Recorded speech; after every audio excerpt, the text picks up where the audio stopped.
Air India finds no issues with fuel switches on other Boeings after crash.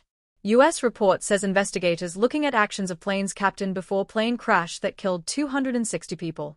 Air India has said it found no issues with the fuel switches on its other Boeing planes after the fatal crash that killed 260 people last month, as a U.S. report suggested investigators have turned their attention to the actions of the plane's captain. A preliminary report into the incident, released last week, found that the switches that controlled fuel going into the engines had been turned off one after another just after the plane took off from Ahmedabad airport. It meant the engines were starved of fuel, causing them to shut down. Moments afterwards, the London-bound plane lost altitude and crashed, killing 241 people on board and 19 people on the ground. The preliminary report by India's Aviation Authority made no recommendations for action against Boeing, which manufactures the 787 Dreamliner. However, after the report's release, Air India ordered that the locking mechanisms of all fuel control switches, designed to prevent them from being accidentally turned off in flight, on its Boeing planes be examined as a precautionary measure. On Thursday, an official from Air India confirmed that inspections have been completed and no issues were found. According to a report by the Wall Street Journal, an early assessment made by U.S. officials indicated that investigators were now focusing on the actions of the plane's captain, Sumit Sabharwal, a veteran pilot who it said is believed to have been the one who moved the fuel switches to cut off.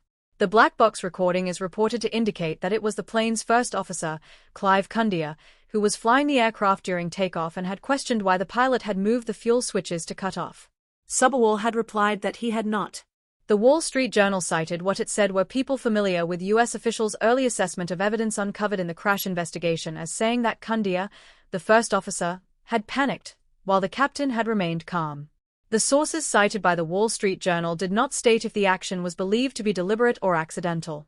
It was reported that U.S. officials believed criminal investigators should also be involved in looking into the incident. The Wall Street Journal did not name the sources it interviewed, and Indian authorities have not attributed any fault in their preliminary investigation. India's preliminary report had summarized the exchange between the pilot and the first officer but had not attributed the quotes. A direct transcript of the recorded discussion has not yet been published by officials. The fuel switches were moved back on seconds after, and one of the engines restarted, but it was not enough to reverse the plane's deceleration. A "Mayday, Mayday, Mayday" message was transmitted to air traffic control before the plane hit the ground, just 32 seconds after it had left the runway. The Federation of Indian Pilots strongly criticized the Wall Street Journal report as baseless, accusing it of attempting to blame the pilot. After the release of the report last week, India's Civil Aviation Minister, Kinjarapu Ram Mohan Naidu, said people should not jump to conclusions, citing the welfare and well-being of India's pilots. Two groups representing pilots condemned the suggestion that pilot error or action could be the cause of the crash as reckless and unfounded insinuation.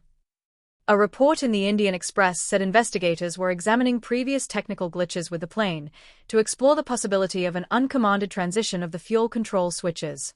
Relatives of the 241 passengers who died on board the Gatwick-bound flight have expressed frustration at the vague and inexact preliminary report. In an email to staff after the report, Air India's chief executive, Campbell Wilson, acknowledged the report had opened additional questions but urged staff to avoid drawing premature conclusions as the investigation is far from over.